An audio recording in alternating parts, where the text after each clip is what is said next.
bersukacita. Puji Tuhan, kita dikasih Tuhan kesempatan untuk sama-sama mendengarkan firman Tuhan yang saya ambil dari tema yang berbicara tentang iman itu membuat kita melangkah. Iman ini, para ladies yang dikasih oleh Tuhan, itu bukan sekedar hanya bicara kepercayaan di dalam hati kita, tetapi itu keyakinan yang membuat kita untuk berani melangkah. Bahkan ketika jalan di depan kita atau keadaan dalam hidup kita belum terlihat jelas, mungkin jawaban di dalam doa kita atau mungkin di dalam setiap hidup yang kita jalani, tetapi yang pasti bahwa iman itu bergerak atau menggerakkan kita, bukan berhenti di dalam keraguan. Jadi iman itu membuat kita untuk bergerak, bukan berhenti dalam ketakutan, dalam kegelisahan, ya, dalam ketidakpastian di dalam hidup kita. Oleh karena itu, saya mau ajak untuk kita lihat dari satu kisah yang menarik di dalam Matius 14, ayat yang ke-29 sampai ayat yang ke-30.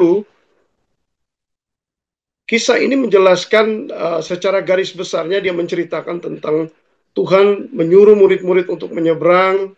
Di situ dia masih berdoa. Dan ketika mereka lagi menyeberang, datang angin taufan yang begitu hebat dan menggoncang kapal mereka. Tapi kisah ini saya ambil dari ayat 29. Demikian firman Tuhan berkata bahwa kata Yesus, datanglah, maka Petrus turun dari perahu dan berjalan di atas air mendapatkan Yesus. 30. Tetapi ketika dirasakan tiupan angin, takutlah ia dan mulai tenggelam.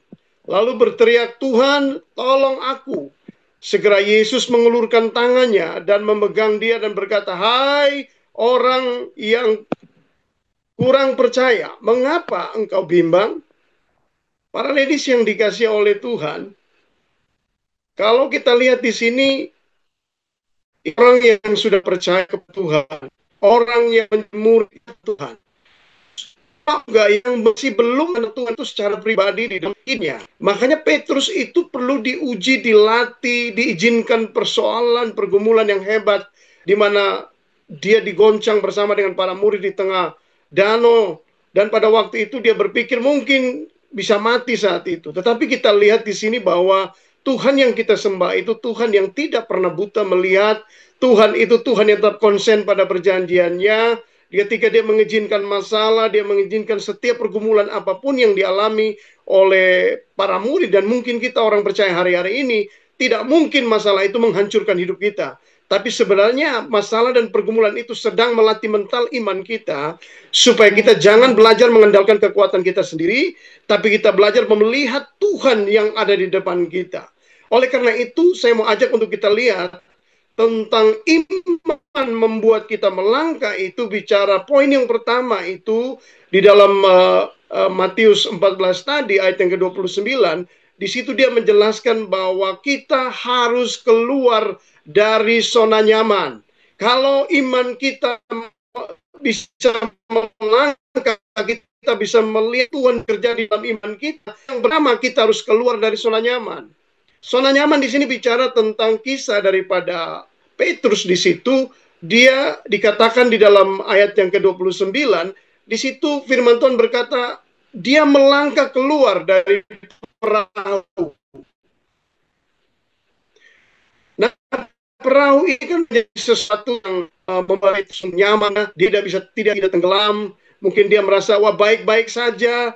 Tetapi kita lihat apa yang Yesus inginkan daripada Petrus. Yesus mau melatih imannya.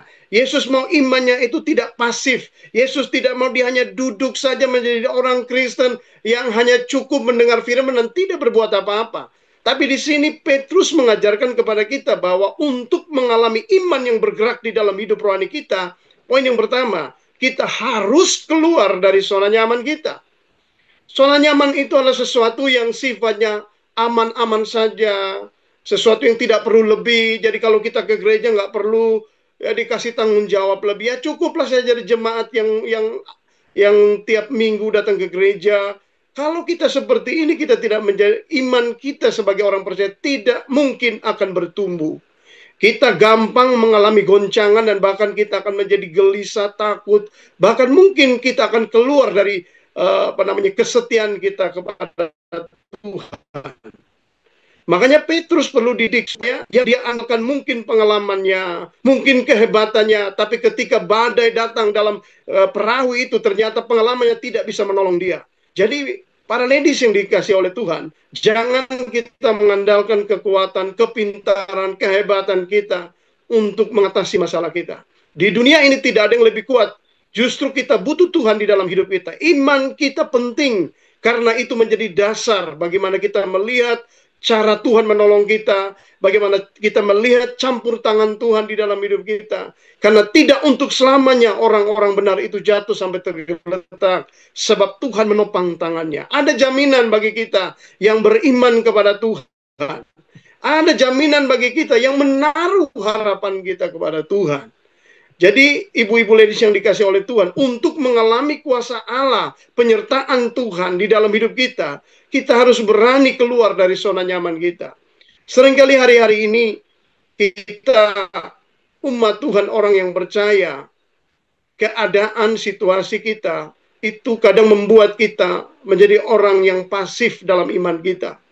Yang dulunya ketika kita mengalami kasih mula-mula, setiap waktu kita mau kasih buat Tuhan.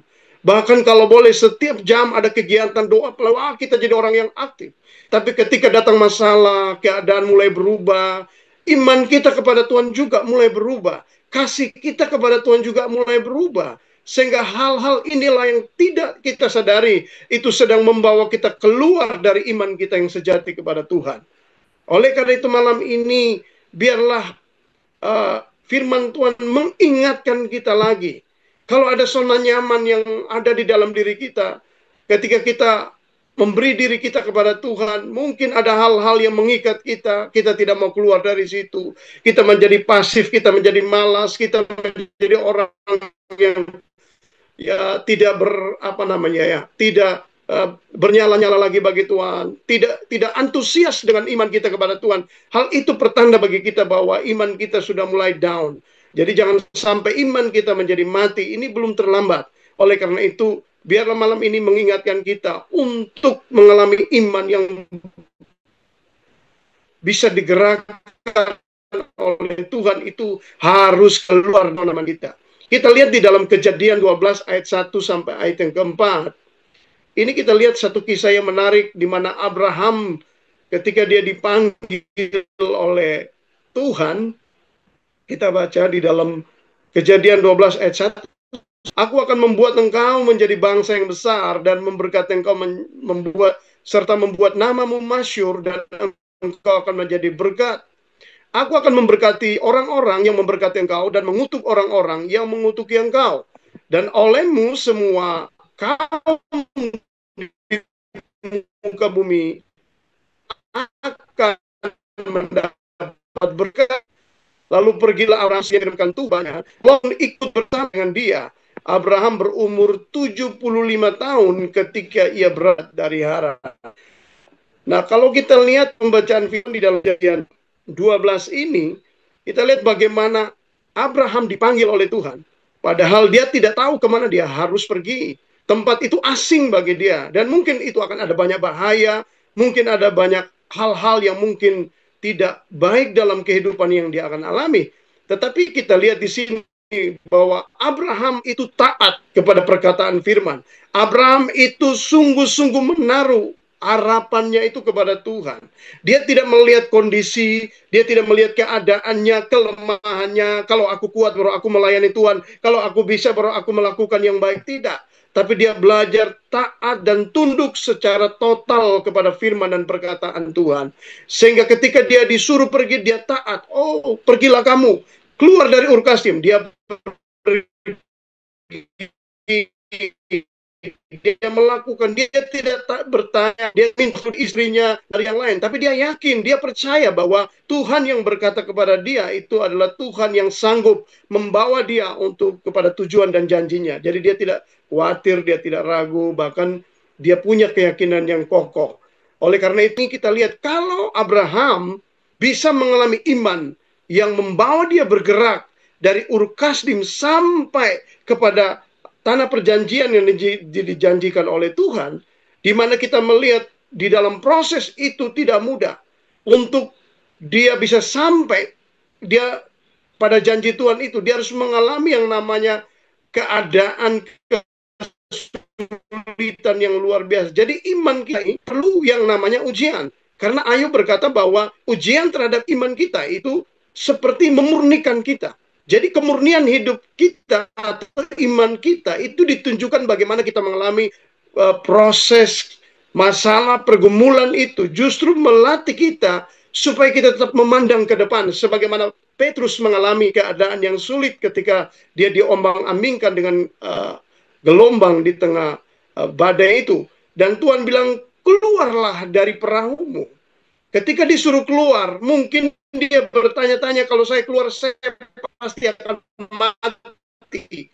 Tapi saudara, jangan takut, jangan gelisah. Tuhan yang berfirman, Tuhan yang bertanggung jawab atas firman-Nya. Tidak mungkin ketika dia berkata kepada kita, kemudian dia membinasakan kita. Tidak mungkin dia menyuruh kita pergi dan mentaati firman-Nya, kemudian dia mencelakai. Tidak ada di dalam perintah dan pikirannya Tuhan seperti itu. Kita lihat saja dalam kisah-kisah yang dikatakan dalam Alkitab. Karena iman maka Musa keluar. Dia tidak mau disebut sebagai putri Firaun. Dia tidak mau menjadi serupa dengan Mesir. Dia keluar tinggalkan Mesir. Kalau kita lihat di situ zona nyamannya Musa itu adalah seorang pangeran. Seorang yang sudah dilayani, seorang yang mendapat jabatan status yang tinggi. Tapi semuanya itu dia tanggalkan demi untuk bersama-sama dengan umat Tuhan mempersembahkan korban syukur kepada Tuhan. Jadi ini hal-hal yang menjadi penting untuk kita, supaya kita belajar untuk memiliki iman yang bergerak di dalam kerohanian kita. Kemudian poin yang kedua, kita lihat di dalam ayat yang ke-30 di dalam pembacaan kita tadi, dalam Matius 14 ayat yang ke-30, kita lihat poin yang kedua bicara tentang fokus kepada Yesus, bukan pada keadaan. Nah, kita lihat di dalam Matius 14 ayat yang ke-30, saudara, kalau kita lihat dari Petrus, dia melihat Tuhan baru kasih makan 5.000 orang. Sebelum mereka melaut ini kan, Tuhan memberi makan, dan dia melihat sendiri bagaimana 5.000 orang itu dikasih makan oleh Tuhan. Dalam peristiwa mujizat itu saja, seharusnya imannya itu makin teguh. Harus makin yakin bahwa Tuhan yang dia sembah itu adalah Tuhan yang hidup dan berkuasa. Tidak mungkin berubah. Tetapi dalam hal dia beriman kepada Tuhan, ini sesuatu yang agak berbeda. Karena orang kadang melihat imannya dibangun karena dia melihat mujizat. Mungkin saat itu Petrus lagi melihat Tuhan itu karena mujizat. Dia melihat Tuhan itu hebat, jadi imannya dibangun karena mujizat tadi. Imannya dibangun karena dia merasa, wow, Tuhan itu spektakuler. Wah, imanku dibangun. Itu yang Tuhan mau dari Petrus. Tuhan mau iman yang lahir dari kemurnian hati yang paling dalam.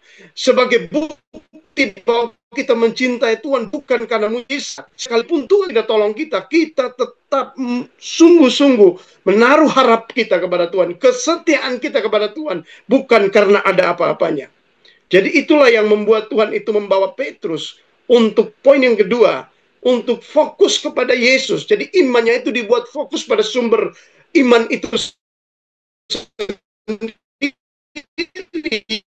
yang adalah Yesus Kristus. Bukan pada, tapi sehingga ini itu imannya itu tergantung pada keadaan. Jadi kalau keadaan baik, dia akan menjadi orang yang setia. Kalau dia diberkati, mungkin dia menjadi orang yang sungguh-sungguh dengan Tuhan. Tapi itu sesuatu yang sifatnya kurang tepat. Karena iman kita bukan dibangun atas hal-hal yang sifatnya lahiriah. Tapi iman kita harus dibangun atas dasar kasih kita kepada Tuhan. Itu sebagai wujud bahwa kita sungguh-sungguh meyakini bahwa Tuhan yang kita sembah itu adalah Tuhan yang adalah ya dan amin bagi kita. Oleh karena itu penting bagi kita malam hari ini. Kalau kita lihat juga dalam satu kisah dalam Alkitab, di dalam 1 Samuel 17 ayat 45 sampai 47, di situ bagaimana kisah dari seorang Daud yang tidak punya pengalaman perang, yang dianggap remeh, yang dianggap rendah. Kita lihat kisah ini. Tetapi Daud berkata kepada orang Filistin, engkau mendatangi aku dengan pedang dan tombak dan lembing, tetapi aku mendatangi engkau dengan nama Tuhan semesta alam, Allah segala barisan Israel yang kau tantang itu. 46. Hari ini juga Tuhan akan menyerahkan engkau ke dalam tanganku, dan aku akan mengalahkan engkau dan memenggal kepalamu dari tubuhmu. Hari ini juga, ini perkataan iman, saudara, aku akan memberikan mayatmu dan mayat tentara orang Filistin kepada burung-burung di udara dan kepada binatang-binatang liar, supaya seluruh bumi ini tahu bahwa Israel mempunyai Allah. Luar biasa. Dan supaya segenap jemaat ini tahu bahwa Tuhan menyelamatkan bukan dengan pedang dan bukan dengan lembing, sebab di tangan Tuhanlah pertempuran, dan ia pun menyerahkan kamu ke dalam tangan kami. Demikianlah Daud mengalahkan orang Filistin itu dengan umban dan batu. Ia mengalahkan orang Filistin itu dan membunuhnya tanpa pedang di tangan. Luar biasa. Kita lihat kisah ini di mana Daud berhadapan dengan Goliat. Goliat itu seorang yang punya pengalaman yang hebat sebagai seorang prajurit yang sudah teruji. Dan Daud berhadapan dengan orang yang bukan main-main. Ini masalah yang begitu luar biasa, karena orang sekelas Saul pun hands up, angkat tangan. Saul pun sendiri menjadi takut dan gentar, sehingga seluruh bangsa Israel menjadi takut dan gentar karena melihat Saul tidak mempunyai iman yang kuat di dalam Tuhan. Jadi dia ketika melihat masalah, yang dia besarkan itu masalah, bukan dia besarkan imannya kepada Tuhan. Nah, ini seringkali kadang menjadi masalah juga di dalam iman kita sebagai orang percaya. Ketika mengalami pergumulan yang berat, senantiasa kadang kita itu selalu menceritakan masalah kita lupa menceritakan Tuhan di balik masalah kita. Karena di balik masalah ada berkat yang Tuhan sediakan bagi kita. Seringkali kita membesarkan masalah. Waduh, nama masalah itu yang kita tinggi-tinggikan. Seolah-olah Tuhan tidak mampu menolong kita. Tidak seperti ini.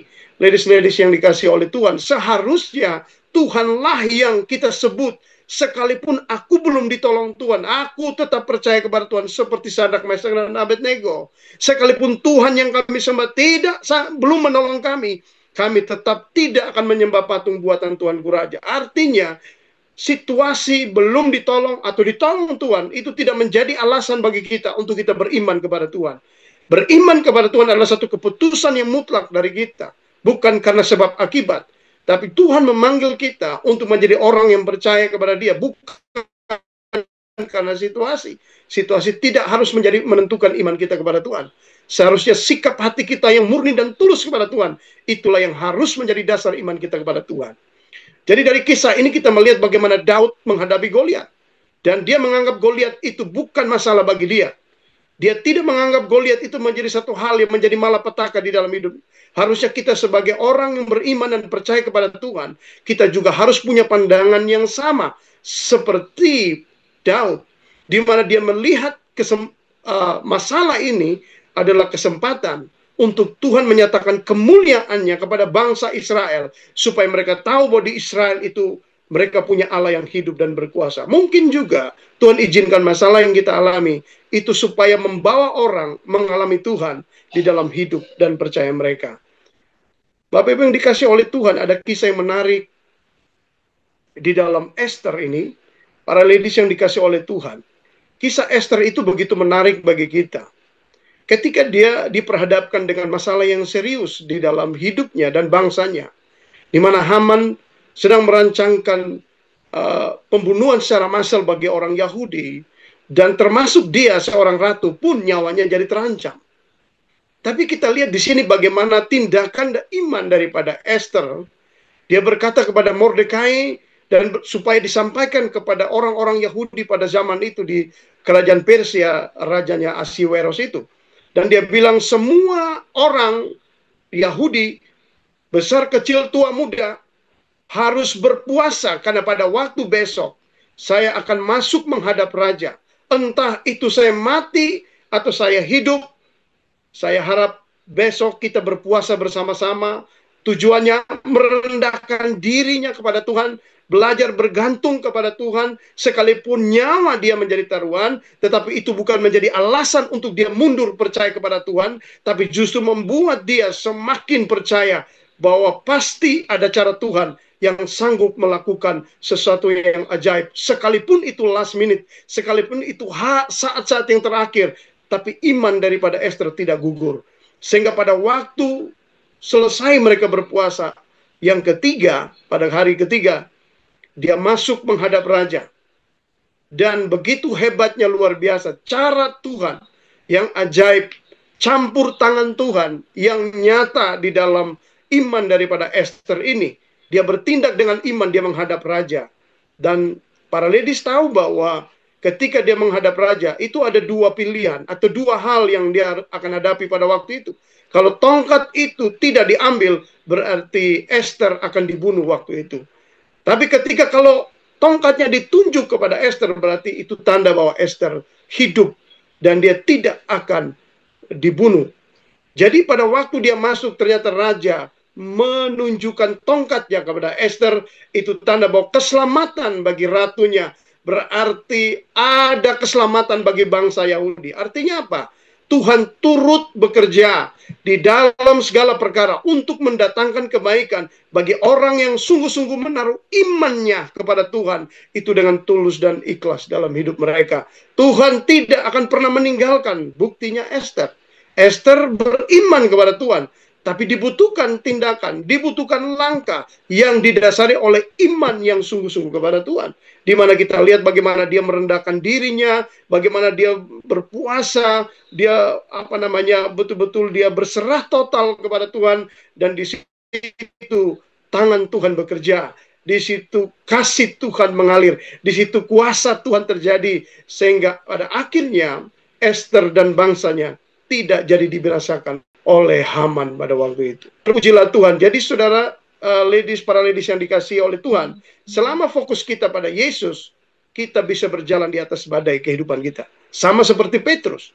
Selama kita fokus kepada Yesus sebagai Tuhan dan Juru Selamat, walaupun ada badai yang mengganggu, menjadi riak di samping kiri kanan kita, yang seolah-olah mau menggerogoti iman kita, tetap fokus kepada Yesus, pada ajarannya, maka dia akan membuat kaki kita kuat dan berjejak, bahkan bisa berjalan di atas badai sama seperti Petrus. Dia berjalan di atas badai, bahkan di atas laut, di atas air, dia bisa berjalan. Secara hukum dunia tidak mungkin orang bisa berjalan di atas air. Tapi pada waktu itu ketika dia melihat Tuhan, dia fokus pada Yesus, justru imannya bekerja sehingga kuasa Tuhan terjadi, dan pada akhirnya kita lihat Petrus berjalan di atas air. Jadi yang kedua, marilah kita belajar untuk fokus pada Yesus, bukan kepada keadaan. Jangan besarkan keadaan, tapi besarkan nama Tuhan. Itu yang akan mengerjakan hal-hal yang kita percaya. Poin yang ketiga, kita lihat di dalam poin yang ketiga, di dalam ayat yang ke-31 dan 32. Poin yang ketiga, akhirnya kita melihat bahwa Petrus mengalami pertolongan daripada Tuhan. Matius 31 berkata, segera Yesus mengulurkan tangannya, memegang dia dan berkata, hai orang yang kurang percaya. Lagi-lagi, Yesus bilang justru yang menjadi masalah itu imannya. Sekalipun kita sudah berjalan di atas masalah, mengalami kemenangan, pertolongan, jangan menjadi puas di situ. Kita harus makin setia, makin rajin. Jangan ada terus di zona nyaman, belajar terus menyerahkan hidup kita untuk biarlah firman itu mengoreksi hati kita. Dari situ dia bilang, hai orang yang kurang percaya, mengapa engkau bimbang? Ternyata kebimbangan itu juga menjadi hal yang kadang mengganggu kita dalam hal iman kita juga. Petrus melihat mujizat, tapi kebimbangan itu mengganggu imannya, sehingga pada akhirnya dia tenggelam, dia jatuh ke dalam air. Nah di situ Yesus bilang, hai engkau yang kurang percaya, mengapa engkau bimbang? Lalu mereka naik ke perahu dan angin redalah. Jadi iman itu bukan berarti tidak goyah, tetapi iman itu tahu kemana kita harus bersandar saat kita goyah. Sekali lagi, iman kepada Tuhan itu bukan berarti tidak pernah goyah, tetapi kita tahu kemana kita harus bersandar pada waktu kita goyah. Dan Yesus itu selalu siap menolong kita. Pada waktu kita berseru kepadanya, maka pertolongan itu akan menjadi bagian kita. Jadi bagi para ladies yang dikasihi oleh Tuhan, ketika orang itu fokus kepada Tuhan, pasti otomatis imannya itu akan kembali timbul. Iman itu akan kembali lagi melihat Tuhan. Nah, ketika orang imannya sudah mulai lihat kembali kepada Tuhan, di situ pasti akan timbul keberanian. Di situ pasti akan timbul yang namanya sukacita, kekuatan, hati yang kembali bergelora, hati yang kembali bernyala-nyala untuk Tuhan. Jadi hari ini firman Tuhan mengingatkan kita 3 poin ini, supaya biarlah lewat peristiwa yang dialami oleh Petrus, kita belajar tentang bagaimana iman yang membawa kita untuk melangkah. Poin yang pertama tadi, bahwa kita harus keluar dari zona nyaman. Jadi kalau hari-hari ini kasih mula-mula yang mungkin sudah hilang daripada kita, semangat, sudah lagi tidak mau berdoa lagi, udah malas baca Alkitab, sudah malas bersekutu, cukup hanya hari Minggu saja. Mungkin hari-hari ini firman ini mengingatkan kita, jangan menghitung-hitung waktu kita dengan Tuhan. Karena kalau hari ini kita masih diizinkan Tuhan untuk hidup sampai hari ini, itu bukti anugerah kasih setia Tuhan yang tidak pernah habisnya dalam hidup kita.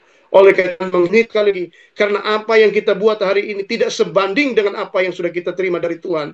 Seringkali orang itu menghitung-hitung waktunya, jamnya, semuanya, sehingga akhirnya dia menjadi orang yang pasif, tidak bisa mengalami hal-hal yang hebat daripada Tuhan, tidak mengalami perkara-perkara rohani yang Tuhan mau kerjakan di depan kita.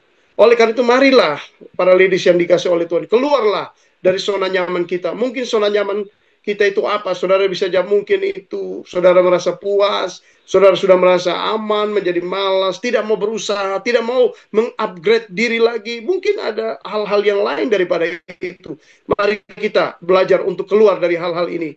Kalau kita bisa keluar dari hal-hal ini, kita percaya sama seperti Petrus, dia keluar dari perahunya, kemudian dia bisa berjalan di atas air. Poin yang kedua, di situ dia bilang bahwa iman membawa kita untuk melangkah, di mana kita belajar untuk fokus kepada Yesus, bukan kepada keadaan. Jadi biarlah keadaan hari ini jangan mengganggu kita untuk tetap setia kepada Tuhan. Kemudian yang ketiga, dia berkata bahwa ketika kita beriman kepada Tuhan dengan segenap, dengan ketulusan hati kita, iman itu menggerakkan kita, iman itu membawa kita untuk melangkah, di mana kita akan bisa melihat bahwa pertolongan Tuhan itu senantiasa menjadi bahagian kita. Saya akan baca satu ayat yang terakhir di dalam Ibrani 16 ayat yang ke-6. Tetapi tanpa iman tidak mungkin orang berkenan kepada Allah. Sebab barang siapa berpaling kepada Allah, ia harus percaya bahwa Allah ada dan bahwa Allah memberi upah kepada orang yang bersungguh-sungguh kepada Dia. Biarlah firman Tuhan menolong kita semua supaya menjadi orang-orang yang memiliki iman, dan iman itu menggerakkan kita untuk melangkah ke depan. Mari satu hati kita berdoa kepada Tuhan. Segala pujian, hormat, dan kemuliaan yang terbaik hanya bagi Tuhan. Terima kasih buat firman Tuhan yang sudah menolong kami dan mengingatkan kami hari ini. Engkau mengingatkan kami Tuhan, di mana kami harus memiliki iman yang terus bergerak. Kalau iman yang terus bergerak, maka kami akan mengalami yang namanya pertolongan yang datang daripada Tuhan. Tapi kami harus belajar untuk keluar dari zona nyaman kami. Sama seperti Petrus. Ketika dia keluar dari perahu, baru dia bisa berjalan di atas air. Ketika dia fokus pada Yesus, dia membesarkan Tuhan di dalam keadaan yang sulit. Maka Tuhan membawa dia mengalami yang namanya pertolongan dan kekuatan daripada Tuhan. Kalau hari ini Tuhan, kalau ada para ladies yang mengalami pergumulan, masalah hidup mereka, ketakutan, kegelisahan, apapun juga yang mereka alami hari-hari ini, Hamba berdoa kalau Petrus saja Engkau tolong. Kalau Petrus saja Tuhan Engkau membawa dia melihat kuasa Tuhan yang begitu hebatnya dalam imannya. Malam ini hamba juga berdoa, Tuhan berkati, Tuhan lawa, Tuhan kuatkan, teguhkan bagi setiap para ladies, apapun yang menjadi pergumulan mereka, apapun yang menjadi keadaan kondisi mereka, kami percaya ada Tuhan yang bersama-sama dengan mereka. Ada tangan Tuhan yang senantiasa akan memegang tangan kanan mereka, akan membawa mereka pada satu kemenangan kepada kemenangan yang berikutnya. Terima kasih Bapak buat hari ini, buat firman Tuhan yang sudah mengingatkan kami Tuhan, supaya kami tetap menaruh iman kami sungguh-sungguh dengan tulus dan ikhlas hanya kepada Tuhan Yesus Kristus. Mari para ladies yang dikasih oleh Tuhan, kita dekapkan kedua tangan di dada. Menerima berkat Tuhan itu mudah, tetapi yang menjadi masalah ketika kita diberkati Tuhan, kita menjadi orang yang sombong, angkuh, kita melupakan Tuhan dan bahkan kita tidak tahan uji. Oleh karena itu, dengarlah firman Tuhan, jagalah hatimu dengan segala kewaspadaan, karena dari sanalah terpancar seluruh kehidupan. Jemaat, para ladies yang dikasih oleh Tuhan, jadilah berkat dan terimalah berkat rahmat anugerah dari Allah Bapa di sorga, di dalam putra tunggalnya Tuhan Yesus Kristus yang telah mati bagi setiap dosa-dosa kita, dan di dalam persekutuan dengan Allah Roh Kudus yang menyertai kita mulai malam hari ini sampai selama-lamanya. Mari kita akhiri bersama dengan doa yang diajarkan Tuhan bagi kita. Bapa kami yang di sorga, dikuduskanlah namamu. Datanglah kerajaanmu, jadilah kehendak-mu di bumi seperti di sorga.